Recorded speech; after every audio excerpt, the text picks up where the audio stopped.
ਸ਼੍ਰੋਮਣੀ ਗੁਰਦੁਆਰਾ ਪ੍ਰਬੰਧਕ committee ਦੇ ਪ੍ਰਧਾਨ ਬੀਬੀ ਜਗੀਰ ਕੌਰ ਨੇ ਪੰਜਾਬ ਦੇ ਮੁੱਖ ਮੰਤਰੀ ਕੈਪਟਨ ਅਮਰਿੰਦਰ ਸਿੰਘ ਦੇ ਨਾਲ ਵਿਸ਼ੇਸ਼ ਮੁਲਾਕਾਤ ਕਰਕੇ ਸ਼੍ਰੋਮਣੀ ਕਮੇਟੀ ਦੇ ਸਿੱਖ ਕੌਮ ਦੇ ਕੁਝ ਜ਼ਰੂਰੀ ਮਸਲਿਆਂ ਦੇ ਹੱਲ ਲਈ ਮੰਗ ਪੱਤਰ ਦਿੱਤਾ।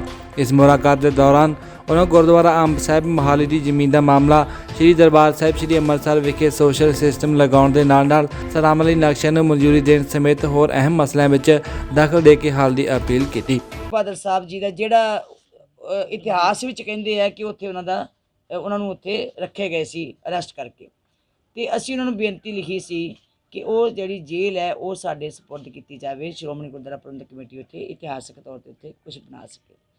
ਸੋ ਇਸ ਤਰ੍ਹਾਂ ਦੀਆਂ ਕੁਝ ਸਾਡੀਆਂ ਸੀਗੀਆਂ ਬੇਨਤੀਆਂ ਜਿਹੜੀਆਂ ਅਸੀਂ ਚੀਫ ਮਿਨਿਸਟਰ ਸਾਹਿਬ ਕੋਲ ਲੈ ਕੇ ਗਏ ਸੀਗੇ, ਤੇ ਅਸੀਂ ਇਹ ਵੀ ਕਿਹਾ ਕਿ ਅਸੀਂ ਐਕਟ ਬਣਾ ਕੇ ਲਿਆਵਾਂਗੇ। ਇੰਜੀਨੀਅਰਿੰਗ ਕਾਲਜ ਤੁਸੀਂ ਉਹਨਾਂ ਨੂੰ ਯੂਨੀਵਰਸਿਟੀਆਂ ਬਣਾਤੀਆਂ, ਦੂਸਰੀ ਤੇ ਸਾਡੀ ਆਪਣਾ ਉਹਨਾਂ ਕਿਹਾ ਵੀ ਤੁਸੀਂ ਲਿਆਓ।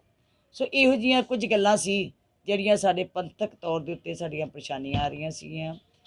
43 ਕਰੋੜ ਰੁਪਈਆ ਸਾਡਾ 43 ਕਰੋੜ ਰੁਪਈਆ ਸਾਡਾ SC ਸਕਾਲਰਸ਼ਿਪ, ਜਿਹੜਾ ਪੋਸਟ ਗ੍ਰੈਜੂਏਟ SC ਸਕਾਲਰਸ਼ਿਪ ਸੀ, ਉਹ ਸਾਡਾ ਪੰਜਾਬ ਸਰਕਾਰ ਵੱਲ ਡਿਊ ਸੀ। ਸਭ ਤੋਂ ਵੱਡੀ ਜਿਹੜੀ ਸਾਡੀ ਮੁਸ਼ਕਿਲ ਇਹ ਆ ਰਹੀ ਸੀ। ਇਹ ਮੁਸ਼ਕਿਲ ਨੂੰ ਹੱਲ ਕਰਨ ਵਾਸਤੇ ਅਸੀਂ, ਕਿਉਂਕਿ ਬਾਰ-ਬਾਰ ਚਿੱਠੀਆਂ ਲਿਖੀਆਂ ਸੀ, ਲੌਂਗੋਵਾਲ ਸਾਹਿਬ ਵੇਲੇ ਵੀ ਚਿੱਠੀਆਂ ਲਿਖੀਆਂ ਗਈਆਂ, ਪ੍ਰਧਾਨ ਜੀ ਨੇ ਪਹਿਲਾਂ ਵੀ ਲਿਖੀਆਂ ਸੀ, ਪਰ ਕੋਈ ਸੁਣਵਾਈ ਨਹੀਂ ਹੋਈ। ਅਸੀਂ ਹਾਰ ਕੇ ਫਿਰ ਇਸ ਕਰਕੇ ਗਏ ਕਿ ਮੁੱਖ ਮੰਤਰੀ ਜੀ, ਸਾਡੇ ਸਕੂਲ ਕਾਲਜ ਬੰਦ ਹੋਣ 'ਤੇ ਆ ਗਏ ਆ। ਸਾਡੇ ਸਕੂਲ ਕਾਲਜ 13 ਮਹੀਨੇ ਦੀਆਂ ਤਨਖਾਹਾਂ ਨਹੀਂ ਅਸੀਂ ਦੇ ਸਕੇ, ਕਿਉਂਕਿ ਸਾਨੂੰ ਫੀਸਾਂ ਨਹੀਂ ਆਈਆਂ, ਤਨਖਾਹਾਂ ਦੇਣੀਆਂ ਸਾਨੂੰ ਔਖੀਆਂ ਹੋ ਗਈਆਂ। ਤੁਸੀਂ ਸਾਡੇ ਉੱਤੇ ਇੰਨੀ ਕੁ ਕਿਰਪਾ ਕਰੋ ਕਿ ਸਾਡਾ ਬੰਦਾ ਬਕਾਇਆ ਜਿਹੜਾ ਦਿੱਤਾ ਜਾਵੇ। 16, 17, 18, 19, 20 17, 18, 19, 20 ਦਾ ਜਿਹੜਾ ਸਾਡਾ ਬਕਾਇਆ ਉਹ ਤਕਰੀਬਨ 40 ਤੋਂ 43 ਕਰੋੜ ਦੇ ਵਿੱਚ ਹੈ। ਨਾ ਕਾਲਜਾਂ ਦਾ, ਨਾ ਸਕੂਲਾਂ ਦਾ, ਇੰਜੀਨੀਅਰਿੰਗ ਕਾਲਜਾਂ ਦਾ ਸਾਰਾ ਪੈਸਾ ਇੰਨਾ ਬਕਾਇਆ ਸੀ। ਉੱਥੇ ਉਹਨਾਂ ਨੂੰ ਫਿਰ ਜਦੋਂ ਪੁੱਛਿਆ, ਉਹ ਕਹਿਣ ਲੱਗੇ ਕਿ 20-21 ਦਾ ਆ ਜਿਹੜਾ ਇਸ ਸੈਸ਼ਨ ਦਾ, ਤੇ ਅਸੀਂ 20 ਦਾ ਤੇ ਭੇਜ ਦਿੱਤਾ, 40% ਬੱਚਿਆਂ ਦੇ ਨਾਂ ਦੇ ਉੱਤੇ, 60 ਵੀ ਅਗਲੇ ਹਫ਼ਤੇ ਆਏਗਾ। ਪਰ ਜਿਹੜਾ ਸਾਡਾ ਪਿਛਲਾ ਬਕਾਇਆ 40 ਕਰੋੜ ਤੋਂ ਉੱਪਰ, ਉਹ ਸਾਨੂੰ ਜ਼ਰੂਰ ਦਿੱਤਾ ਜਾਵੇ। ਉਹਨਾਂ ਨੇ ਯਕੀਨ ਦਵਾਇਆ ਕਿ ਅਸੀਂ ਜੇ ਇੱਕ ਕਿਸ਼ਤ ਵਿੱਚ ਨਹੀਂ ਦੇ ਸਕਾਂਗੇ ਤੇ ਅਸੀਂ 2 ਕਿਸ਼ਤਾਂ ਦੇਵਾਂਗੇ, ਕਿਉਂਕਿ ਸੈਂਟਰ 'ਚੋਂ ਪੈਸਾ ਆ ਚੁੱਕਾ, ਸੈਂਟਰ ਸਰਕਾਰ ਵੱਲੋਂ ਪੈਸਾ ਆ ਚੁੱਕਾ ਸੀ। ਇਸ ਕਰਕੇ ਸਾਡਾ ਪੈਸਾ ਪੈਂਡਿੰਗ ਜਿਹੜਾ ਉਹ ਉੱਥੇ ਪਿਆ ਹੋਇਆ, ਜਿਸ ਤਰ੍ਹਾਂ ਬਾਕੀ ਵੀ ਕਈ ਸਕੂਲਾਂ ਕਾਲਜਾਂ ਦਾ ਪਿਆ ਹੋਇਆ। ਪਰ ਸਾਡਾ ਬਹੁਤ ਵੱਡਾ ਨੁਕਸਾਨ ਹੋ ਰਿਹਾ। ਸਾਨੂੰ 63 ਕਰੋੜ ਰੁਪਏ ਦਾ ਪਿਛਲੇ ਸਾਲ ਘਾਟਾ ਪਿਆ ਐਜੂਕੇਸ਼ਨ 'ਚ, ਜਿਹਦੇ 'ਚ ਅਸੀਂ ਬਹੁਤ ਮੁਸ਼ਕਲ ਦੇ ਨਾਲ ਤਨਖਾਹਾਂ ਦੀ ਪੂਰਤੀ ਕਰ ਰਹੇ ਹਾਂ ਕਾਲਜਾਂ ਸਕੂਲਾਂ ਦੀ।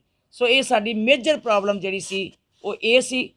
ਇੱਕ ਤਾਂ ਸੀਗੀ ਜੋ ਗਮਾਡਾ, ਸਾਡੀ ਜ਼ਮੀਨ ਜਿਹੜੀ ਅਕਵਾਇਰ ਕਰ ਰਹੀ ਧੱਕੇ ਨਾਲ, ਅਸੀਂ ਨਹੀਂ ਦੇਣੀ ਚਾਹੁੰਦੇ, ਉਹ ਐਗਜ਼ੈਂਪਟ ਕੀਤੀ ਜਾਵੇ। ਮੋਹਾਲੀ ਵਿਖੇ ਜਿਹੜੀ ਸਾਡੀ ਜ਼ਮੀਨ ਦਾ ਸੀਗਾ ਧੱਕਾ ਹੋ ਰਿਹਾ ਸਾਡੇ ਨਾਲ। ਦੂਜਾ ਸਾਡੇ ਮੋਹਾਲੀ ਅੰਬ ਸਾਹਿਬ ਗੁਰਦੁਆਰਾ ਸਾਹਿਬ ਦੀ ਦੂਜੀ ਜਿਹੜੀ ਸੀਗੀ ਕਿ ਸਾਡਾ 43 ਕਰੋੜ ਰੁਪਏ ਦੀ ਤਕਰੀਬਨ ਰਾਸ਼ੀ ਹੈ, ਉਹ ਜਲਦੀ ਜਿਹੜੀ ਹੈ ਉਹ ਰਿਲੀਜ਼ ਕੀਤੀ ਜਾਵੇ। ਤੀਸਰਾ ਜਿਹੜਾ ਸੋਲਰ ਦਾ ਮੇਜਰ ਪ੍ਰੋਬਲਮ ਸੀ, ਉਹਦੇ ਵਾਸਤੇ ਗਏ ਹਾਂ। ਮੈਨੂੰ ਵਿਸ਼ਵਾਸ ਹੈ ਕਿ ਕੱਲ੍ਹ ਜਿਸ ਢੰਗ ਦੇ ਨਾਲ ਮੁੱਖ ਮੰਤਰੀ ਜੀ ਨੇ ਸਾਨੂੰ ਸੁਣਿਆ, ਤੇ ਆਸ ਹੈ ਕਿ ਜ਼ਰੂਰ ਉਹ ਛੇਤੀ ਤੋਂ ਛੇਤੀ ਸਾਡੀਆਂ ਮੁਸ਼ਕਲਾਂ ਹੱਲ ਕਰਨਗੇ। ਤੇ ਮੈਂ ਫਿਰ ਵੀ ਤੁਹਾਡੇ ਰਾਹੀਂ ਉਹਨਾਂ ਨੂੰ ਫਿਰ ਨਿਮਰਤਾ ਸਹਿਤ ਬੇਨਤੀ ਕਰਦੀ ਹਾਂ ਕਿ ਪੰਥ ਦੇ ਕਾਰਜ ਨੇ, ਇਹ ਕੌਮ ਦੀ ਬੜੀ ਵੱਡੀ ਸੰਸਥਾ ਹੈ। ਇਸ ਸੰਸਥਾ ਦੀਆਂ ਮੁਸ਼ਕਲਾਂ ਜੇ ਸਰਕਾਰ ਨਾ ਹੱਲ ਕਰੇ, ਇਹ ਸਮਝ ਲਓ ਕਿ ਫਿਰ ਬੇਵਿਸ਼ਵਾਸੀ ਜਿਹੜੀ ਹੈ ਉਹ ਬਣੀ ਰਹਿੰਦੀ ਹੈ ਸਰਕਾਰ ਵਿੱਚ। ਸਰਕਾਰ ਕੋਈ ਹੋਵੇ, ਲੇਕਿਨ ਸੰਸਥਾ ਜਿਹੜੀ ਹੈ ਉਹ ਸਾਰੀ ਕੌਮ ਦੀ ਇੱਕ ਹੈ। ਇਸ ਕਰਕੇ ਕੌਮ ਦੇ ਕਾਰਜ ਨੂੰ ਕਰਨ ਵਾਸਤੇ ਸਰਕਾਰ ਨੂੰ ਬੜਾ ਸੰਸੀਅਰਲੀ ਇਹਨੂੰ ਕਾਰਜ ਕਰਨੇ ਚਾਹੀਦੇ। ਇਸ ਵਾਸਤੇ ਅਸੀਂ ਪਹੁੰਚੇ ਸੀ ਸਮਾਗਮ ਦੇ ਸੰਬੰਧ ਵਿੱਚ, ਕਿਉਂਕਿ ਮੈਂ ਉਹਨਾਂ ਨੂੰ ਦੱਸਿਆ ਸੀ ਕਿ ਅਸੀਂ ਪਹਿਲਾਂ ਹੀ ਆਲਰੇਡੀ, ਕਿਉਂਕਿ ਬੜੀਆਂ ਮੁਸ਼ਕਿਲਾਂ ਆਈਆਂ, ਅਸੀਂ ਤਿਆਰੀ ਕੀਤੀ ਸੀ ਖੁੱਲ੍ਹੇ ਪੰਡਾਲਾਂ ਦੀ ਨਿਊ ਅੰਮ੍ਰਿਤਸਰ ਦੇ ਵਿੱਚ, ਭਾਈ ਗੁਰਦਾਸ ਨਗਰ ਦੇ ਵਿੱਚ। ਲੇਕਿਨ ਹਾਲਾਤਾਂ ਨੂੰ ਵੇਖ ਕੇ, ਜਿੱਦਾਂ ਸਰਕਾਰਾਂ ਦੀਆਂ ਅੱਜ ਸਾਨੂੰ ਹਦਾਇਤਾਂ ਆ ਰਹੀਆਂ ਨੇ, ਉਹਨਾਂ ਨੂੰ ਵੇਖਦਿਆਂ ਅਸੀਂ ਮੰਜੀ ਸਾਹਿਬ ਦੀਵਾਨ ਹਾਲ ਦੇ ਵਿੱਚ ਸਮਾਗਮ ਕਰ ਰਹੇ ਹਾਂ। ਔਰ ਮੈਂ ਉਹਨਾਂ ਨੂੰ ਵੀ ਬੇਨਤੀ ਕੀਤੀ ਸੀ ਕਿ ਇਹ ਸਾਰਾ ਗੁਰੂ ਘਰ ਜਿਹੜਾ ਇਹ ਸਾਰਿਆਂ ਵਾਸਤੇ ਸਾਂਝਾ ਹੈ, ਤੁਸੀਂ ਵੀ ਦਰਸ਼ਨ ਦਿਓ ਆ ਕੇ, ਨਾਲੇ ਮੱਥਾ ਟੇਕੋ, ਤੇ ਨਾਲੇ ਗੁਰੂ ਤੇਗ ਬਹਾਦਰ ਸਾਹਿਬ ਜੀ ਜਿਹਦੇ ਪ੍ਰਕਾਸ਼ ਹੋਇਆ ਜਿੱਥੇ ਗੁਰੂ ਕੇ ਮਹਿਲ ਦੇ ਵਿੱਚ, ਉੱਥੇ 1 ਮਈ ਨੂੰ ਸਵੇਰੇ ਅਖੰਡ ਪਾਠ ਸਾਹਿਬ ਦੇ ਭੋਗ ਵੀ ਪੈਣੇ ਹੈ, ਬਾਅਦ 'ਚ ਦੀਵਾਨ ਵੀ ਸੱਜਣੇ ਹੈ, ਲਗਾਤਾਰ ਇਹ 3 ਦਿਨ ਸਮਾਗਮ ਚੱਲਣੇ ਹੈ, ਤੇ ਤੁਸੀਂ ਸਾਰੇ ਵੀ ਉੱਥੇ ਸ਼ਾਮਲ ਹੋਵੋ। ਪਰ ਕਿਉਂਕਿ ਕੋਵਿਡ ਦਾ ਸਮਾਂ ਹੈ, ਕੌਣ ਆਉਂਦੇ ਹੈ ਕੌਣ ਨਹੀਂ ਆਉਂਦੇ ਇਹ ਉਹਨਾਂ ਨੇ ਦੇਖਣਾ, ਪਰ ਅਸੀਂ ਆਪਣੇ ਵੱਲੋਂ ਉਹਨਾਂ ਨੂੰ ਬੇਨਤੀ ਕੀਤੀ ਹੈ ਕਿ ਉੱਥੇ ਆ ਕੇ ਦਰਸ਼ਨ ਦਿਓ। ਹਾਲਾਤ ਐਮਰਜੈਂਸੀ ਵਰਗੇ ਜੀ, ਇੱਥੇ ਆਕਸੀਜਨ ਦੀ ਬਹੁਤ ਵੱਡੀ ਕਮੀ ਹੈ। 6 ਲੋਕਾਂ ਦੀ ਮੌਤ ਵੀ ਮਰੀਜ਼ਾਂ ਦੀ ਅੰਮ੍ਰਿਤਸਰ 'ਚ ਹੋਈ ਹੈ। ਪਰ ਹਲੇ ਵੀ ਸਰਕਾਰ ਆਕਸੀਜਨ ਦੀ ਕਮੀ ਦੂਰ ਨਹੀਂ ਕਰ ਸਕੀ। ਇਸ ਗੱਲ ਬਾਰੇ ਮੈਂ ਜਿੱਦਾਂ ਪਹਿਲਾਂ ਵੀ ਚੀਫ ਸੈਕਟਰੀ ਸਾਹਿਬ ਨੂੰ ਫੋਨ ਕੀਤੇ ਹੈ, 2-4 ਵਾਰੀ ਉਹਨਾਂ ਨਾਲ ਮੇਰੀ ਗੱਲ ਹੋਈ ਹੈ ਤੇ ਉਸ ਤੋਂ ਬਾਅਦ ਕੱਲ੍ਹ ਵੀ ਇਹ ਡਿਸਕਸ ਹੋਇਆ ਕਿ ਛੇਤੀ ਤੋਂ ਛੇਤੀ ਹੱਲ ਕੀਤੇ ਜਾਣ। ਲੋਕਡਾਊਨ ਜਿਹੜਾ ਉਹ ਬਹੁਤਾ ਵੱਡਾ ਹੱਲ ਨਹੀਂ, ਕਿਉਂਕਿ ਲੋਕਡਾਊਨ ਦੇ ਨਾਲ ਲੋਕ ਜਿਹੜੇ ਹੈ ਕਰਫਿਊ ਲਾਓਗੇ, ਲੋਕਡਾਊਨ ਲਾਓਗੇ, ਲੋਕਾਂ ਦਾ ਰੁਜ਼ਗਾਰ ਬੰਦ ਹੋ ਜਾਏਗਾ, ਲੋਕਾਂ ਦੀ ਰੋਟੀ ਬੰਦ ਹੋ ਜਾਏਗੀ, ਸਾਨੂੰ ਸਾਰਿਆਂ ਨੂੰ ਪਰੇਸ਼ਾਨੀ ਹੁੰਦੀ ਹੈ। ਲੇਕਿਨ ਇਹਦਾ ਇਲਾਜ, ਸਾਲ ਦੀ ਬਿਮਾਰੀ ਚੱਲ ਰਹੀ ਸੀ, ਇਹਦਾ ਇਲਾਜ ਸਾਨੂੰ ਅੱਜ ਤੱਕ ਕੱਢ ਲੈਣਾ ਚਾਹੀਦਾ ਸੀ, ਇਹਦਾ ਹੱਲ ਕੱਢਣਾ ਚਾਹੀਦਾ ਸੀਗਾ।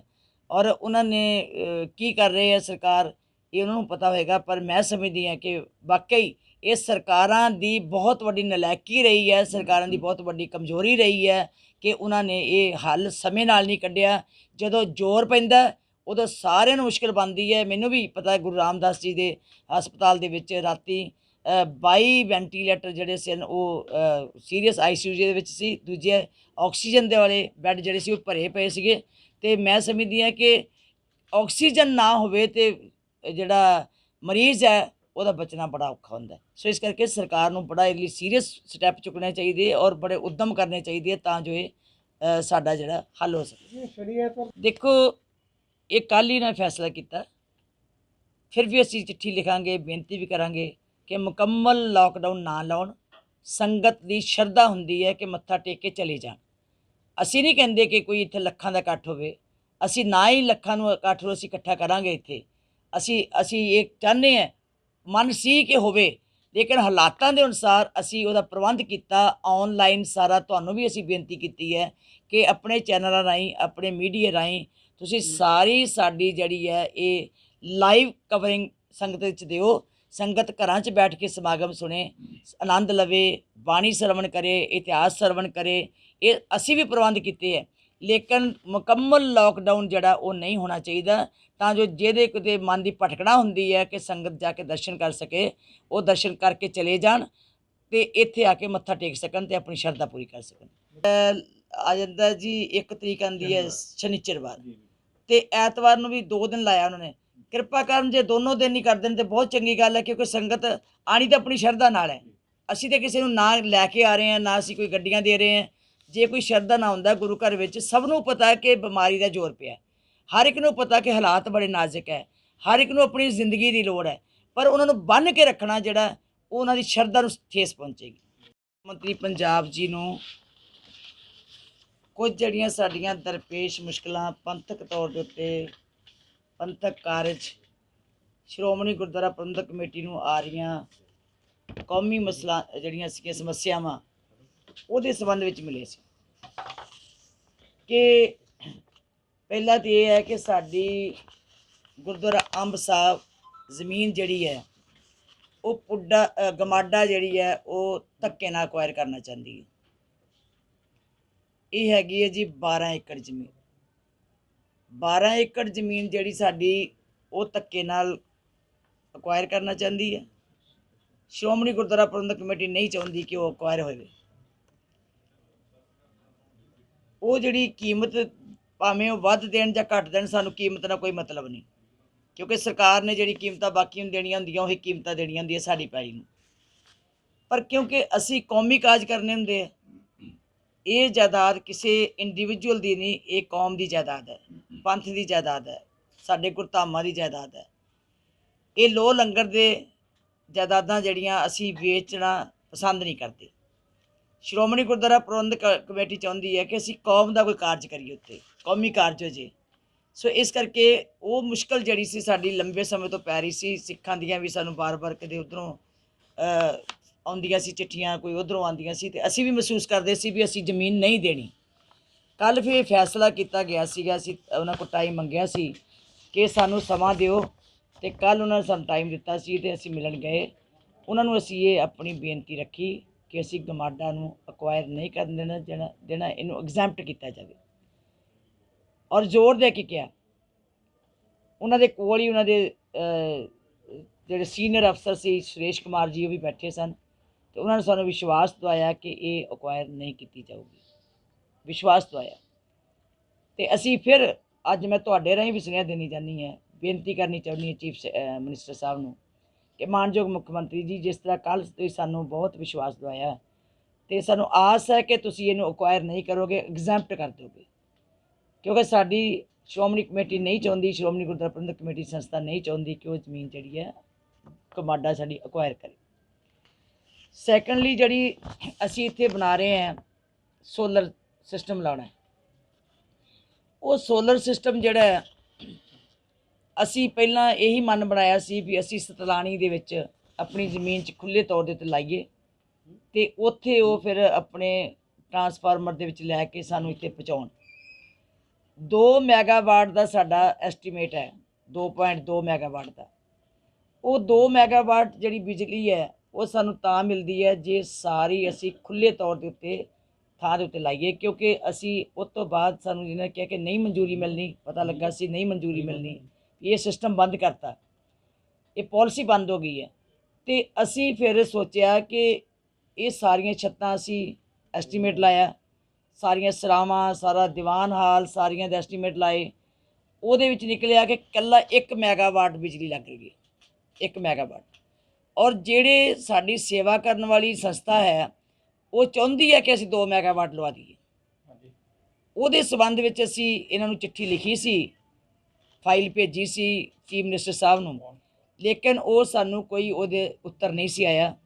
ਅਸੀਂ ਮਹਿਸੂਸ ਕੀਤਾ ਕਿ ਇੱਕ ਵਾਰੀ ਆਪ ਜਾ ਕੇ ਬੇਨਤੀ ਕਰ ਲਈਏ ਚੀਫ ਮਿਨਿਸਟਰ ਸਾਹਿਬ ਨੂੰ ਕਿ ਸਾਡੀ ਵੱਡੀ ਮੁਸ਼ਕਿਲ ਹੈ, 40-40 ਲੱਖ, 50-50 ਲੱਖ, 30-30 ਲੱਖ ਕਦੀ ਵੱਖ-ਵੱਖ ਸਮੇਂ ਦੇ ਹਿਸਾਬ ਨਾਲ ਸਾਡਾ ਬਿੱਲ ਆਉਂਦਾ ਹੈ ਬਿਜਲੀ ਦਾ, ਅਤੇ ਉਹ ਬਿਜਲੀ ਦਾ ਬਿੱਲ ਜਿਹੜਾ ਸਾਨੂੰ ਬਹੁਤ ਮਹਿੰਗਾ ਪੈਂਦਾ ਹੈ, ਅਤੇ ਕਿਰਪਾ ਕਰਕੇ ਸਾਨੂੰ ਇਹ ਮਨਜ਼ੂਰੀ ਦੇ ਦਿਓ, ਭਾਵੇਂ ਤੁਸੀਂ ਸਪੈਸ਼ਲ ਮਨਜ਼ੂਰੀ ਦੇਣੀ ਹੋਵੇ ਉਹ ਦੇ ਦਿਓ।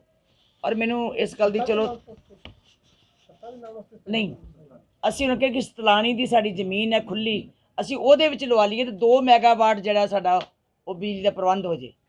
ਫਿਰ ਉਹਨਾਂ ਨੇ ਕੱਲ੍ਹ ਸਾਨੂੰ ਯਕੀਨ ਦਵਾਇਆ ਇਸ ਗੱਲ ਦਾ ਵੀ, ਅਤੇ ਨਾਲ ਹੀ ਕਹਿ ਦਿੱਤਾ ਸੁਰੇਸ਼ ਕੁਮਾਰ ਜੀ ਨੂੰ ਕਿ ਤੁਸੀਂ ਡਿਪਟੀ ਕਮਿਸ਼ਨਰ ਖਹਿਰਾ ਸਾਹਿਬ ਨੂੰ ਕਹੋ ਕਿ ਇਹਨਾਂ ਦੇ ਨਾਲ ਇਹ ਕਾਰਜ ਕਰਨ, ਅਤੇ ਬਿਜਲੀ ਗੁਰੂ ਘਰ ਦਾ ਪੈਸਾ ਵੇਸਟ ਨਹੀਂ ਲੱਗਣਾ ਚਾਹੀਦਾ, ਇਹਨਾਂ ਦਾ ਖਰਚ ਨਹੀਂ ਹੋਣਾ ਚਾਹੀਦਾ ਇੰਨਾ। ਉਸ ਦਾ ਵੀ ਸਾਨੂੰ ਵਿਸ਼ਵਾਸ ਮਿਲਿਆ ਕਿ ਉਹ ਕਰ ਦੇਣਗੇ, ਅਤੇ ਮੈਨੂੰ ਵੀ ਲੱਗਦਾ ਕਿ ਉਹ ਕਰਨਗੇ, ਜਿਸ ਤਰ੍ਹਾਂ ਦੇ ਉਹਨਾਂ ਦਾ ਹੁੰਗਾਰਾ ਸੀ ਕਰਨਗੇ। ਔਰ ਤੁਹਾਡੇ ਰਾਹੀਂ ਫਿਰ ਮੈਂ ਬੇਨਤੀ ਕਰਨੀ ਚਾਹੁੰਦੀ ਹਾਂ, ਕਈ ਵਾਰੀ ਇਸ ਤਰ੍ਹਾਂ ਹੁੰਦੀ ਹੈ ਕਿ ਅਣਗਹਿਲੀ ਹੋ ਜਾਂਦੀ ਹੈ ਜਾਂ ਅਫਸਰ ਵੀ ਭੁੱਲ ਜਾਂਦੇ ਹੈ, ਅਤੇ ਮੈਂ ਤੁਹਾਡੇ ਰਾਹੀਂ ਫਿਰ ਬੇਨਤੀ ਕਰਨੀ ਚਾਹੁੰਦੀ ਹਾਂ ਚੀਫ ਮਿਨਿਸਟਰ ਸਾਹਿਬ ਜੀ ਨੂੰ ਕਿ ਇਹ ਪੰਥਕ ਕਾਜ ਹੈ, ਇਹ ਸਾਡਾ ਗੁਰੂ ਘਰ ਦਾ ਕਾਜ ਹੈ, ਇਹ ਸਾਰੀ ਸੰਗਤ ਦੀ ਬਹੁਤ ਵੱਡੀ ਪਰੇਸ਼ਾਨੀ ਬਣ ਜਾਂਦੀ ਹੈ। ਜੇ ਸਾਡਾ ਅੱਧੀ ਬਿਜਲੀ ਜੇ ਅਸੀਂ ਬਚਾਉਂਦੇ ਹਾਂ ਅਤੇ ਦੂਜੀ ਅੱਧੀ ਬਿਜਲੀ ਤਾਂ ਫਿਰ ਸਾਨੂੰ ਦੇਣੀ ਪੈਂਦੀ ਹੈ। ਸੋ ਇਸ ਕਰਕੇ 2 ਮੈਗਾਵਾਟ ਬਿਜਲੀ ਸਾਡੀ ਪੈਦਾ ਹੋ ਜਾਵੇ, ਸੋਲਰ ਰਾਈਸ ਹੀਟ ਪੈਦਾ ਹੋ ਜਾਏ, ਜਿਹਦੇ ਨਾਲ ਸਾਡੀ ਜਿਹੜੀ ਹੈ ਉਹ ਗੁਜ਼ਾਰਾ ਠੀਕ ਹੋ ਜਾਏ, ਸਾਡਾ ਖਰਚ ਜਿਹੜਾ ਉਹ ਬਚ ਜਾਵੇ। ਸਾਡੀਆਂ ਸਰਾਵਾਂ ਜਿਹੜੀਆਂ ਬਹੁਤ ਸਾਰੀਆਂ ਸਰਾਵਾਂ ਦੀਆਂ ਸਾਨੂੰ ਨਕਸ਼ੇ ਨਹੀਂ ਪਾਸ ਹੁੰਦੇ, ਉਹਦੇ ਕੀ ਕਾਰਨ ਹੈ? ਅਸੀਂ ਉਹਨਾਂ ਕੋਲ ਗਏ ਸੀ ਕਿ ਅਸੀਂ ਬਹੁਤਾਤ ਸੰਗਤ ਆਉਂਦੀ ਹੈ ਲੱਖਾਂ ਦੀ ਗਿਣਤੀ ਵਿੱਚ, ਅਸੀਂ ਬੜੇ ਪਰੇਸ਼ਾਨ ਹੈ, ਤਕਰੀਬਨ 2,000 ਕਮਰਾ ਸਾਡੇ ਕੋਲ ਆਲਰੇਡੀ ਹੈ, ਅਤੇ ਅਸੀਂ ਚਾਹੁੰਦੇ ਹਾਂ ਕਿ ਅਸੀਂ ਆਪਣੀ ਜਿਹੜੀਆਂ ਸਰਾਵਾਂ ਹੋਰ ਬਣਾਈਏ, ਸਾਡੇ ਨਕਸ਼ੇ ਪਾਸ ਕਰਨ ਵਾਸਤੇ ਜਿਹੜਾ ਇਹ ਅਲਾਓ ਕੀਤਾ ਜਾਵੇ। ਉਹ ਵੀ ਉਹਨਾਂ ਨੇ ਸਾਨੂੰ ਯਕੀਨ ਦਵਾਇਆ ਕਿ ਨਕਸ਼ੇ ਪਾਸ ਹੋਣਗੇ, ਚਿੰਤਾ ਨਾ ਕਰੋ, ਤੁਹਾਡੇ ਗੁਰੂ ਘਰ ਦੀ ਥਾਂ ਕਿਹੜੀ ਰੋਕ ਸਕਦਾ ਕੋਈ। ਸੋ ਇਹ ਚੀਜ਼ਾਂ ਐਸੀਆਂ ਸੀ। ਕੁਝ ਅਸੀਂ ਬੇਨਤੀਆਂ ਹੋਰ ਲੈ ਕੇ ਗਏ ਸੀ ਕਿ ਟੋਡਰ ਮੱਲ ਦੀ ਜਿਹੜੀ ਹਵੇਲੀ ਹੈ, ਉਹ ਟੋਡਰ ਮੱਲ ਦੀ ਹਵੇਲੀ ਪਹਿਲਾਂ ਅਸੀਂ NOC ਲਈ ਹੋਈ ਹੈ, ਵਿੱਚ ਅਸੀਂ ਬਣਾਉਣ ਲੱਗੇ ਸੀ ਅਤੇ ਉਦੋਂ ਥੋੜ੍ਹਾ ਜਿਹਾ ਸਾਨੂੰ ਆਰਕਾਈਵ ਡਿਪਾਰਟਮੈਂਟ ਨੇ ਰੋਕਿਆ ਸੀ, ਅਤੇ ਉੱਥੇ ਥੋੜ੍ਹਾ ਬਹੁਤਾ ਕੋਈ ਝਗੜਾ ਹੋ ਗਿਆ ਸੀ ਮੁਲਾਜ਼ਮਾਂ ਦਾ, ਉਹਨਾਂ ਦੇ ਪਰਚੇ ਵੀ ਦਰਜ ਹੋ ਗਏ, ਅਤੇ ਉਹ ਪਰਚੇ ਜਿਹੜੇ ਰੱਦ ਕੀਤੇ ਜਾਣ, ਅਤੇ ਰੱਦ ਕਰਕੇ ਸਾਨੂੰ ਅਲਾਓ ਕੀਤਾ ਜਾਵੇ ਕਿ ਉਹ ਹਵੇਲੀ ਜਿਹੜੀ ਹੈ ਸ਼੍ਰੋਮਣੀ ਗੁਰਦੁਆਰਾ ਪ੍ਰਬੰਧਕ ਕਮੇਟੀ ਜਿਹੜੀ ਹੈ ਉਹਨੂੰ ਯਾਦਗਾਰੀ ਬਣਾ ਸਕੇ, ਕਿਉਂਕਿ ਟੋਡਰ ਮੱਲ ਜੀ ਨੇ ਸਾਡੀ ਬਹੁਤ ਵੱਡੇ ਪਰਉਪਕਾਰ ਕੀਤੇ। ਛੋਟੇ ਸਾਹਿਬਜ਼ਾਦੇ ਦਾ ਸੰਸਕਾਰ ਕਰਨਾ, ਮਾਤਾ ਗੁਜਰੀ ਜੀ ਦਾ ਸੰਸਕਾਰ ਕਰਨਾ, ਇਹ ਉਹਦੇ ਹਿੱਸੇ ਵਿੱਚ ਆਇਆ ਜਦੋਂ ਉਹਨੇ ਸਾਰੀਆਂ ਸੋਨੇ ਦੀਆਂ ਮੋਹਰਾਂ ਵਿਛਾ ਕੇ ਜਿਹੜਾ ਸੀਗਾ ਉਹ ਸੰਸਕਾਰ ਕੀਤਾ ਸੀ। ਸੋ ਉਹ ਬੇਨਤੀ ਵੀ ਲੈ ਕੇ ਗਏ ਅਸੀਂ ਫਤਿਹਗੜ੍ਹ ਸਾਹਿਬ ਜੀ ਦੀ ਅਸਥਾਨ ਦੀ ਕਿ ਉਹ ਟੋਡਰ ਮੱਲ ਜੀ ਦੀ ਹਵੇਲੀ ਜਿਹੜੀ ਹੈ ਉਹ ਸਾਡੇ ਸਪੁਰਦ ਕੀਤੀ ਜਾਵੇ, ਸਾਨੂੰ ਅਲਾਓ ਕੀਤਾ ਜਾਵੇ ਤਾਂ ਜੋ ਅਸੀਂ ਉਹਨੂੰ ਬਣਾ ਸਕੀਏ, ਕਿਉਂਕਿ ਸਾਡੇ ਕੋਲ ਬਹੁਤ ਵੱਡੇ ਵੱਡੇ ਸੇਵਾਦਾਰ ਜਿਹੜੇ ਹੈ ਉਹ ਸਾਨੂੰ ਬਾਰ-ਬਾਰ ਰਿਕੁਐਸਟ ਕਰ ਰਹੇ ਹੈ ਕਿ ਬੀਬੀ ਜੀ ਛੇਤੀ ਕਰੋ, ਅਸੀਂ ਇਹਨੂੰ ਬਣਵਾ ਦਿੰਦੇ ਹਾਂ ਤੁਹਾਨੂੰ। ਸਾਡੇ ਕੋਲ ਸਪੋਂਸਰਡ ਨੇ ਉਹਦਾ ਕੰਮ ਕਰਨ ਵਾਸਤੇ, ਅਸੀਂ ਚਾਹੁੰਦੇ ਹਾਂ ਕਿ ਉਹਨੂੰ ਯਾਦਗਾਰੀ ਤਰੀਕੇ ਦੇ ਨਾਲ ਉਹਨੂੰ ਬਣਾਇਆ ਜਾਵੇ। ਤੀਜੀ ਜਿਹੜੀ ਇੱਕ ਹੋਰ ਸੀਗੀ ਕਿ ਜਿੱਥੇ ਸਾਨੂੰ ਬਾਹਰ ਕਈ ਵਾਰੀ ਅਖਬਾਰਾਂ 'ਚ ਵੀ ਹੁੰਦਾ ਕਿ ਬੱਸੀ ਜਿਹੜੀ ਜੇਲ੍ਹ ਹੈ, ਜਿਹੜਾ ਇਸ ਵੇਲੇ ਮੇਰੇ ਖਿਆਲ ਥਾਣਾ ਉਹਦੇ 'ਚ ਸਥਾਪਿਤ ਹੋਇਆ ਪਿਆ, ਉਹ ਜਿਹੜੀ ਜੇਲ੍ਹ ਹੈ ਉੱਥੇ ਪਹਿਲਾਂ ਗੁਰੂ ਤੇਗ ਬਹਾਦਰ ਸਾਹਿਬ ਜੀ ਨੂੰ ਅਰੈਸਟ ਕੀਤਾ ਸੀ, ਉੱਥੇ ਲੈ ਕੇ ਗਏ ਸੀਗੇ। ਆਵਾਜ਼ੇ ਕੌਮ ਟੀਵੀ ਲਈ ਅੰਮ੍ਰਿਤਸਰ ਤੋਂ ਪੱਤਰਕਾਰ ਲਲਿਤ ਸ਼ਰਮਾ ਦੀ ਰਿਪੋਰਟ।